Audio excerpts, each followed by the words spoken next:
MBBS in just 16 lakhs. Kyrgyzstan, Central America, Russia, Georgia. Orbit Global Education.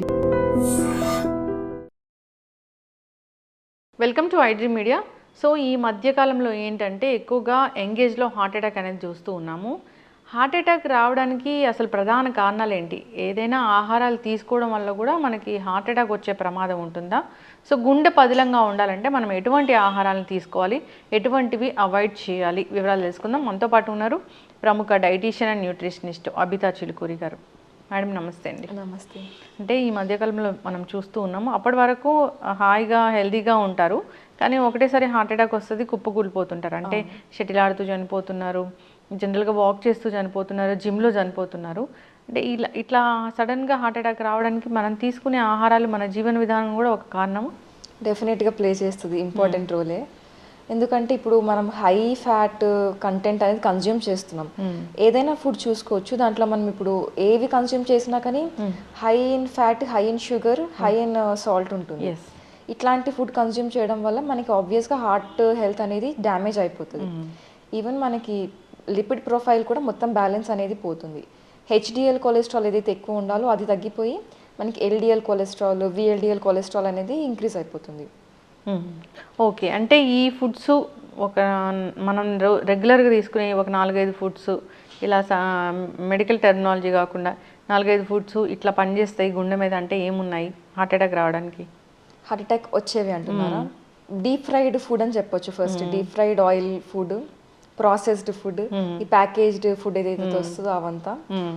మళ్ళీ వీళ్ళు ఇది ఎక్కువ షుగర్ అండ్ బేకరీ ఐటమ్స్ అనొచ్చు. మళ్ళీ కూల్ డ్రింక్స్, మెయిన్గా కూల్ డ్రింక్స్ చాలా మంది ఎక్కువగా తాగుతూ ఉంటారు. అన్ని డిఫరెంట్ టైప్స్. కొందరైతే వాటర్ బదులు కూల్ డ్రింకే తీసుకుంటూ ఉంటారు. ఎనర్జీ డ్రింక్స్, కూల్ డ్రింక్స్, ఇవన్నిట్లో కూడా ఎక్కువ షుగర్ కంటెంట్ ఉంటుంది. ఇవన్నీ మళ్ళీ ఇట్లాంటి ఎక్కువ కన్జ్యూమ్ చేయడం వల్ల వీళ్ళకి ఏమవుతుందంటే ఎక్కువ ట్రాన్స్ ఫ్యాట్స్, ఇవి ఏమంటారు కొలెస్ట్రాల్, ఇవన్నీ ఎక్కువ రావడం వల్ల బ్లడ్ వెజల్స్లో డిపాజిట్ అయిపోతుంది అదంతా. దానివల్ల బ్లడ్ ప్రెషర్ అనేది ఇంక్రీజ్ అయిపోతుంది. దానివల్ల హార్ట్ అటాక్స్, హార్ట్లో బ్లాకేజెస్ రావడము, బ్లడ్ వెసల్ బ్లాక్ అవ్వడం, ఇవన్నీ జరుగుతూ ఉంటాయి. సో అసలు ఒక లైఫ్ స్టైల్ ఉంది, దీనివల్ల కూడా హార్ట్ అటాక్ వస్తుంది అంటే ఆ లైఫ్ స్టైల్ అంటే ఏంటి? Sedentary life style.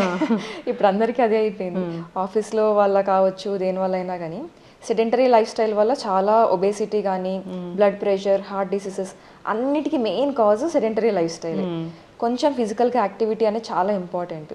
ఎందుకంటే మన గట్ హెల్త్ బాగుండాలన్నా, ఏదైనా కానీ బాడీ ఫంక్షన్స్, మెటబాలిజం మెయింటైన్ అవ్వాలంటే physical activity compulsory. Morning, evening 30 minutes అట్లా చూసుకున్నా కానీ కొంచెం టైం తీసుకుంటే కొంచెం హెల్త్ అనేది ఒక స్ట్రీమ్ లైన్లో ఉంటుంది. లేదంటే డెఫినెట్గా ఇది హెల్త్ ఇష్యూస్ అన్నీ 1 by 1 అన్నీ వచ్చేస్తూ ఉంటాయి. మెటబాలిక్ డిసార్డర్స్ కూడా, డయాబెటీస్ ఇట్లాంటివి. నెయ్యి మంచిదేనా జనరల్గా? యూజువల్గా అయితే నెయ్యి మంచిదే, కానీ వీళ్ళకి ఆల్రెడీ లిపిడ్ ప్రొఫైల్ కొంచెం బాగాలేదు, విఎల్డిఎల్, ఎల్డిఎల్ ఎక్కువ ఉంది లెవెల్స్ అన్నప్పుడు వాళ్ళు అవాయిడ్ చేస్తే బెటర్. ఎందుకంటే నెయ్యిలో కూడా మనకి poly unsaturated fatty acids, saturated fatty acids రెండు కలిపి ఉంటాయి కాబట్టి బెటర్ టు అవాయిడ్ ఫ్యాట్స్ అని చెప్తాము. ఇప్పుడు యంగ్స్టర్స్లో హార్ట్ అటాక్ వస్తుంటే అంటే ఈ వైట్ రైస్, మైదా, షుగరు ఇవి కూడా ఒక కారణాలే అవుతాయా? అంటే ఇప్పుడు అన్ని తినచ్చు, ఏది పెద్దగా ఒకటే అని చెప్పలేము. ఆల్ టుగెదర్ మనకి హెల్ప్ చేస్తుంది ప్రివెంట్ చేయాలి అంటే. ఇప్పుడు మీరు వైట్ రైస్ డైలీ బేసిస్ పైన ఎక్కువ క్వాంటిటీస్లో కన్జ్యూమ్ చేస్తే డెఫినెట్గా అది మళ్ళీ ప్రాబ్లం అవుతుంది.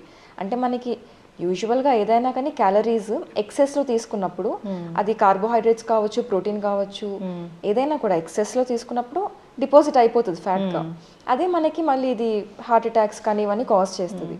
ఇప్పుడు అట్లా కాదు, లిమిట్లో అన్ని తీసుకుంటున్నారు అంటే వైట్ రైస్ కూడా తీసుకోవచ్చు, మైదా కూడా తీసుకోవచ్చు. ఎట్లా చెప్తారు అసలు, ఎట్లా మెజర్ చేస్తారు అబిత గారు? అంటే జనరల్గా ఇదే మనకి మెజర్మెంట్, ఇంత క్వాంటిటీ తీసుకోవాలి అనేది అసలు మనం ఎట్లా తెలుసుకుంటాము? అంటే అది పర్సన్ టు పర్సన్ డిఫర్ అవుతుంది. యూజువల్గా ఏంటి అంటే మెయిన్గా మనం చూసుకోవాల్సిన సీరియల్ ఎక్స్చేంజ్. ఇప్పుడు లంచ్లో రైస్ తింటే డిన్నర్లో సంథింగ్ ఏదైనా డిఫరెంట్ సీరియల్, మిల్లెట్ కావచ్చు, లేదంటే వీట్ కావచ్చు, ఏదైనా 2 డిఫరెంట్ సీరియల్స్ అనేవి డైలీ లైఫ్లో మనము పెట్టుకోవాలన్నమాట. ఒకటే సీరియల్ కంటిన్యూస్గా తినకుండా. ఏ టైం అయినా కావచ్చు, లంచ్ కావచ్చు, డిన్నర్ కావచ్చు, ఏదైనా అకార్డింగ్ టు కంఫర్ట్ అది మీరు చేంజ్ చేసుకోవాలి కంపల్సరీగా. అదైతే మెయిన్గా ఉండాలి. హోల్ గ్రెయిన్స్ ఉండాలి, 1 మీల్లో హోల్ మీల్స్ కంపల్సరీగా ఉండాలి. బ్రేక్ఫాస్ట్ అయినా లైక్ ఓట్స్ కానీ, రోల్డ్ ఓట్స్, మళ్ళీ మ్యూసిలీజీ ప్రాసెస్డ్ అనట్లేదు నేను, రోల్డ్ ఓట్స్ మీరు ఇంట్లో ప్రిపేర్ చేసుకోవచ్చు. ఓట్స్తో ఏమైనా ప్రిపరేషన్స్ ఓకే. అట్లాంటివి బ్రేక్ఫాస్ట్లో తిన్నా కూడా ఏదైనా ఒక మీలో హోల్ గ్రెయిన్స్ ఇంక్లూడ్ చేసుకుంటే మీకు ఫైబర్ అనేది మీట్ అవుతుంది. ఈవెన్ వెజిటేబుల్ సలాడ్ కూడా డైలీ 1 కప్ కంపల్సరీగా తినాలి. ఏదైనా 2 ఫ్రూట్స్ తినాలి డేలో. ఇవైతే మెయిన్ బేసిక్ ఫాలో అవ్వాలి అందరూ. మిగతావి కండిషన్ బట్టి డిఫర్ అవుతూ ఉంటుంది. ఓకే, చక్కగా చెప్పారు. ఇప్పుడు అసలు హార్ట్ పదిలంగా ఉండాలి, హార్ట్ అటాక్ రాకూడదు అంటే ఎలాంటి ఆహారాలు తీసుకోవాలి అసలు? హార్ట్ అటాక్ రాకుండా హార్ట్ హెల్త్ బాగుండాలి అంటే మళ్ళీ మనకి mono unsaturated fatty acids, poly unsaturated fatty acids బాగా హెల్ప్ చేస్తాయి. omega-3, omega-6 ఇవన్నీ బాగా హెల్ప్ చేస్తాయి. ఇట్లాంటివి ఎక్కువ ఉన్న ఫుడ్ తీసుకున్నప్పుడు మనకి ఈ హార్ట్ హెల్త్ అనేది బాగుంటుంది. Like flax seeds, pumpkin seeds, chia seeds, ఈ సీడ్స్ అన్నిట్లో కూడా మనకి ఈ omega-3, omega-6 అనేవి మంచి క్వాంటిటీస్లో ఉంటుంది. ఈవెన్ నాన్ వెజిటేరియన్స్ అయి ఉంటే ఫిష్ ఆయిల్స్ అలాంటివి తీసుకున్నా కూడా మనకి బాగా హెల్ప్ చేస్తుంది హార్ట్ హెల్త్కి. నాన్ వెజ్లో మటన్ తీసుకోకూడదా? నాన్ వెజ్లో అంటే రెడ్ మీట్ ఎక్కువగా తీసుకుంటే అది మళ్ళీ మనకి ఇట్లాంటి కండిషన్స్కి కాజ్ చేస్తుంది అని మటన్ తీసుకోవద్దని చెప్తూ ఉంటాము. రెడ్ మీట్ ఏదైనా కానీ అవాయిడ్ చేస్తే బెటర్. లీన్ మీట్స్ ప్రిఫర్ చేయాలి ఎప్పుడైనా. ఫిష్ అండ్ చికెన్ ఇవే హెల్తీ ఉంటాయి. ఈవెన్ ఎగ్ కూడా డైలీ 1 ఎగ్ కంపల్సరీగా ఎవరైనా తీసుకోవచ్చు, ఏం హెల్త్ ఇష్యూస్ లేవు అంటే. యంగ్స్టర్స్ అయితే 2 eggs కూడా తినొచ్చు డేలో. ఎగ్స్ అంటే మొత్తం ఎగ్ తినొచ్చు, హోల్ ఎగ్ తినొచ్చు.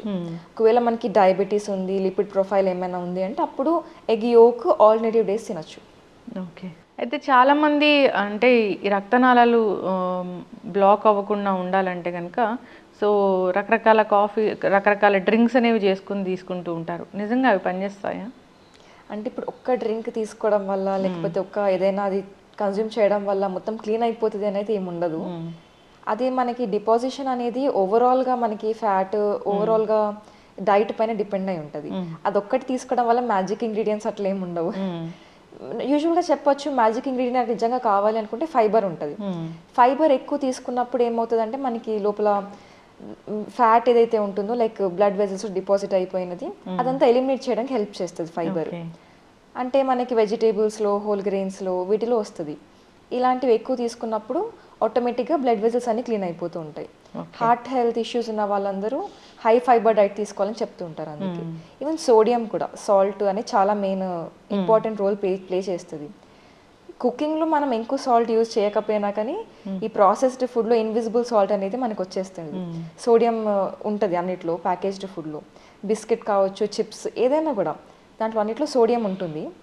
అలాంటి ఫుడ్ కన్జ్యూమ్ చేయడం వల్ల కూడా వీళ్ళకి ఇవన్నీ యాక్సిలేట్ అయిపోతాయి కండిషన్స్. అంటే ఉప్పు తక్కువగా తినాలా? ఉప్పు తక్కువ తినాలి ఇలాంటి వాళ్ళు. లైక్ 1 teaspoon per day తింటే చాలా బెటర్. అంటే లైక్ ఫుడ్లో కూడా మనం తీసుకునే ఫుడ్, ఫ్రూట్స్, వెజిటేబుల్స్ అన్నిట్లో కూడా సోడియం ఉంటుంది కొంచెం క్వాంటిటీస్. మళ్ళీ ఇంకా ఎక్స్ట్రాగా తీసుకోవడం వల్ల ఇవన్నీ ఇష్యూస్ వస్తాయి.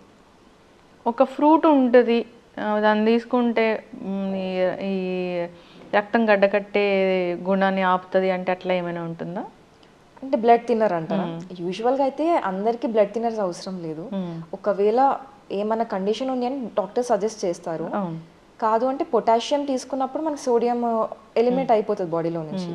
అలా అని చెప్పి బ్లడ్ థిన్నర్స్ అనేది నెసెసిటీ ఏమి ఉండదు. బ్లడ్ థిన్నర్ అంటే ట్యాబ్లెట్ ఫామ్లో కాకుండా జనరల్గా ఏదైనా ఒక ఫ్రూట్ ఉంది, ఒక ఫుడ్ ఉంది, అది బ్లడ్ థిన్నర్లా పనిచేస్తుంది అంటే అట్లా ఏమైనా ఉంటుందా? అంటే ఆటోమేటిక్గా మనము ఫ్రూట్స్ అన్నిట్లో మనకి బయో యాక్టివ్ కాంపౌండ్స్ ఉంటాయి కాబట్టి హెల్ప్ అవుతాయి. బట్ స్పెసిఫిక్గా అన్నట్టుగా పెద్దగా ఏమి ఉండదు. ఓకే. ఫ్రూట్స్ తీసుకుంటే మంచిది. అంటే మనకి వెజిటేబుల్స్, ఫ్రూట్స్ విత్ పీల్ అనమాట. పీల్తో పాటు తీసుకుంటే మంచిది. వెజిటేబుల్స్ ఇంకా హెల్తీ, ఫైబర్ ఎక్కువ ఉంటుంది కాబట్టి. సో వాకింగ్ కూడా చేయాలిగా అసలు దీనికి, అంటే జనరల్గా మన బాడీ అంతా బాగుండాలి, సో రక్త సరఫరా బాగుండాలి అంటే వాకింగ్ అనేది చాలా చాలా ఇంపార్టెంట్. అవును, వాకింగ్ బ్లడ్ మనకి ఏమంటారు సర్క్యులేషన్కి చాలా హెల్ప్ చేస్తుంది. ఫిజికల్ యాక్టివిటీ, కొంచెం కార్డియో ఎక్సర్సైజ్ కానీ ఏదైనా కానీ ఫిజికల్ యాక్టివిటీ చాలా ఇంపార్టెంట్. ఏది చేయలేము అనుకున్న వాళ్ళు వాకింగ్ చేస్తే ఇంకా బెటర్. చాలామంది ఉపవాసం ఉంటే కూడా బాగుంటుంది, అసలు మన శరీరం అంతా ఒకలాంటి క్లెన్జింగ్ అవుతుంది అని చెప్తా ఉంటారు. అవును, అదైతే కరెక్ట్. అంటే ఉపవాసం ఉన్నప్పుడు రెగ్యులర్ బేసిస్ పైన కాకుండా జస్ట్ అకేషనల్గా ఉపవాసం ఉన్నప్పుడు ఏమవుతుంది అంటే మనకి ఫాస్టింగ్ వల్ల ఏమవుతుందంటే క్యాన్సర్ సెల్స్ అని చనిపోతాయి అనమాట. గ్లూకోజ్ వాటికి అందదు కాబట్టి అవి చచ్చిపోతాయి. యూజువల్గా ఫాస్టింగ్ వల్ల మనకి చాలా బెనిఫిట్స్ అనేవి ఉంటాయి. క్లీన్ అవ్వడం, డీటాక్స్ అవ్వడం ఇవన్నీ హెల్ప్ అవుతుంది. Occasional fasting is very healthy. Cleanse అవ్వడం అయితే ఓకే, డీటాక్స్, క్లెన్స్, ఈ క్యాన్సర్ సెల్స్ చనిపోవడం ఇవన్నీ ఉంటాయి, జరుగుతుంది. ఓకే, చాలా హెల్తీ. ఉపవాసానికి కూడా డాక్టర్ డైటీషియన్ ఒకసారి సంప్రదించే ఉపవాసం చేయాలి. అవును, హెల్త్ ఇష్యూస్ ఉన్న వాళ్ళు డెఫినెట్గా ఇవన్నీ చేయకూడదు. ఇప్పుడు డయాబెటీస్ ఉంది, వాళ్ళకి బీపీ ఉంది, ఇలాంటప్పుడు ఒకసారి అవసరం లేదు. వాళ్ళు ఒకవేళ చెయ్యాలి అనుకుంటే అప్పుడు ఒకసారి కన్సల్ట్ అయ్యి చూస్తే బెటర్. ఎస్. అంటే డైటీషియన్ని డాక్టర్ చెప్తేనే కలవాలా, లేదంటే నార్మల్గా కూడా వచ్చి వాళ్ళ సలహాలు తీసుకోవచ్చా? యూజువల్గా కూడా తీసుకోవచ్చు. అంటే ఇప్పుడు మీకు ఏమైనా హెల్త్ కన్సర్న్స్ ఉన్నాయి, లైఫ్ స్టైల్ ఏమైనా ప్రాబ్లం ఉంది, లేదా మనకి ఎలాంటి ఫుడ్ తీసుకోవాలి ఏంటి అనేది ప్రాపర్ గైడెన్స్ కావాలి, మనకి లాంజిటివిటీ ఉండాలి, మెటబాలిక్ డిసార్డర్స్ రావద్దు, ఉన్న ప్రివెంటివ్ మెజర్స్ కావాలి అంటే డెఫినెట్గా వచ్చి మీట్ అవ్వచ్చు. ఒక డైటీషియన్ దగ్గరికి వెళ్ళినప్పుడు అసలు అంటే ఇప్పుడు చాలా మంది బయట నార్మల్ చదువుకున్న డైటీషియన్స్ కూడా మనం చూస్తూ ఉన్నాము. అంటే డాక్టర్ దగ్గరికి వెళ్ళినప్పుడు వాళ్ళకి రిజిస్టర్ నెంబర్ ఉంటుంది, అట్లా తెలుసుకోవాలని అవగాహన వచ్చింది. డైటీషియన్ దగ్గరికి వెళ్ళినప్పుడు అసలు ఎట్లా చెక్ చేయాలి, అంటే వాళ్ళు మంచి డైటీషియనా కాదా అంటే ఏముంటుంది, చదువుకున్న రిజిస్ట్రేషన్ నెంబర్ అవన్నీ ఉంటాయా ఎట్లా? యూజువల్గా వాళ్ళ ఏం డిగ్రీ ఉంది, వాళ్ళకి ఏం క్వాలిఫికేషన్ ఉంది, ఇవన్నీ డెఫినెట్గా చూసుకోవాల్సిందే. ఓకే, వాళ్ళకి న్యూట్రిషన్లో మాస్టర్స్ ఉందా, లేకపోతే ఏమి ఉంది, లైక్ ఏదైనా ఏం డిగ్రీ ఉంది, క్వాలిఫికేషన్ చాలా ఇంపార్టెంట్. క్వాలిఫికేషన్ చూసుకొని ప్రొసీడ్ అవ్వాలి. ఓకే, చక్కటి ఇన్ఫర్మేషన్ అండి, అందరు ఫాలో అవ్వాలని కోరుకున్నాం. ధన్యవాదాలు. Thank you. And for more videos, Please subscribe to iDream. Please subscribe to iDream. Please subscribe iDream. And please subscribe to iDream. For more videos, subscribe to iDream. please like, share and subscribe to the channel. Congratulations, iDream. Subscribe to iDream. Subscribe to iDream. So subscribe to iDream Media. iDream ki iDream team andarki huge congratulations. Please subscribe iDream Media. Please subscribe to iDream. Subscribe iDream. Please subscribe to iDream. iDream అంటే నా కళల channel subscribe చేసుకున్న నోరు తిరుగుతలేదు, మీరైతే గంట గుర్తు కొట్టండి. For more such videos, please subscribe to iDream. Subscribe to iDream. Please subscribe to iDream. Please subscribe iDream Media. Please do subscribe to iDream. Please subscribe to iDream Media. For best entertainment and information, please subscribe iDream. And don't forget to subscribe to iDream.